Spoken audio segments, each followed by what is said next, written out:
بسم اللہ الرحمن الرحیم۔ عہد طفلی، بچپن کا زمانہ۔ تھے دیار نو زمین و آسماں میرے لیے، وسعت آغوش مادر ایک جہاں میرے لیے۔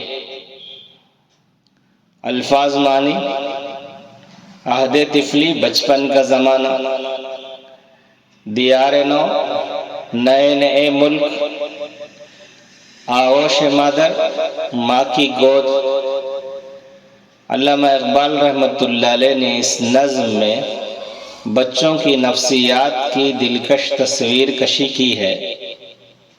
آپ نے فرمایا، تھے دیار نو زمین و آسماں میرے لیے، وسعت آغوش مادر ایک جہاں میرے لیے، یعنی یہ زمین و آسماں میرے لیے بچپن میں نئی نئی بستیاں تھیں۔ ماں کی گود میرے لیے ایک وسیع کائنات تھی ہر ایک جنبش نشان لطف جاں میرے لیے، حرف بے مطلب تھی خود میری زباں میرے لیے۔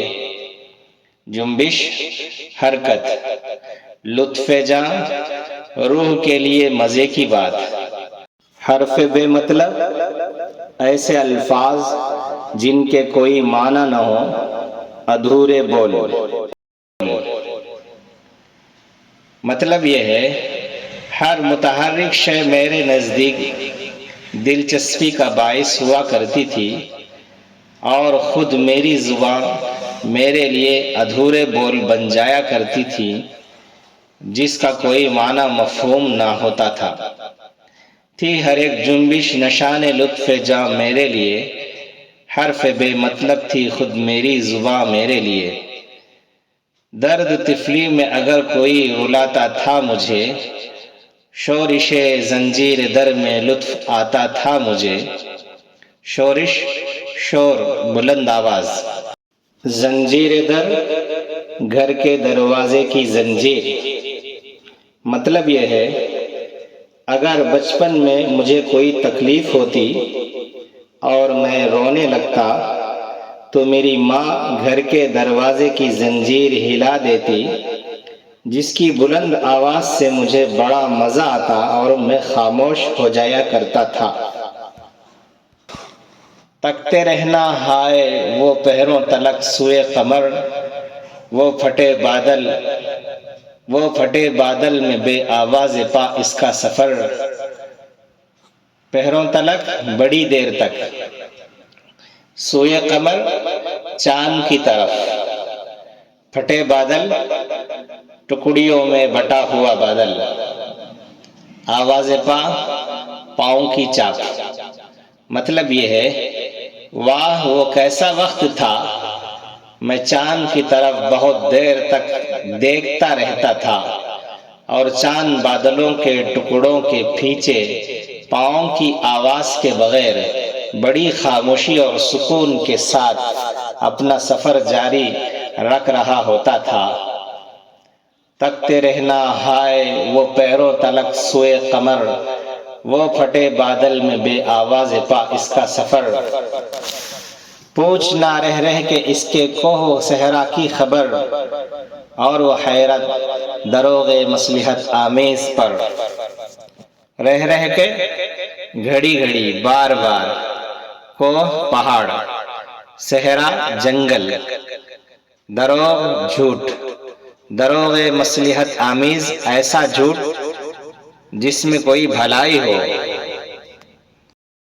مطلب یہ ہے، میں اپنی ماں سے چاند کے بارے میں بار بار پوچھتا کہ یہ کس پہاڑ یا صحرا کا رہنے والا ہے، تو وہ مجھے میری کم سنی کی وجہ سے ایسی باتیں بتایا کرتی تھیں، گویا وہ مصلحت آمیز ہوتی تھی، اور میں حیرانی میں ڈوب جاتا تھا۔ پوچھنا رہ رہ کے اس کے کوہ و صحرا کی خبر، اور وہ حیرت دروغ مصلحت آمیز پر۔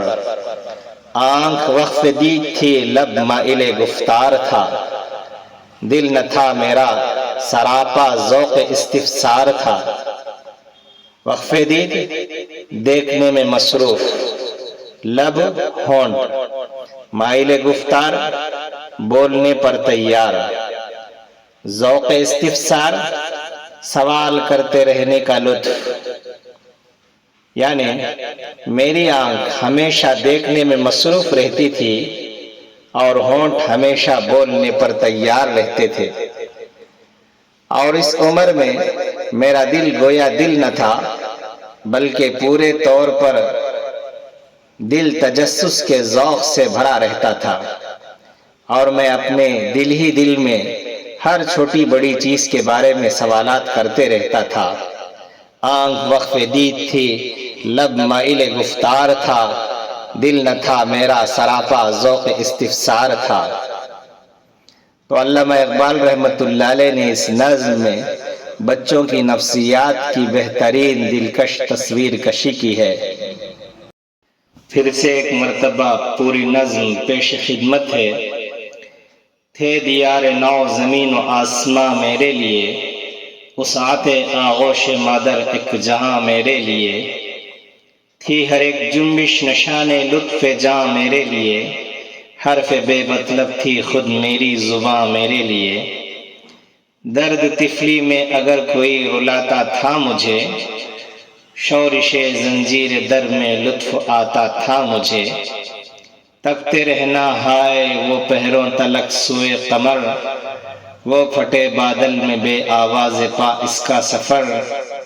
پوچھنا رہ رہ کے اس کے کوہ و صحرا کی خبر، اور وہ حیرت دروغ مصلحت آمیز پر. آنکھ وقف دید تھی، لب مائل گفتار تھا، دل نہ تھا میرا سراپا ذوق استفسار تھا. السلام علیکم ورحمۃ اللہ.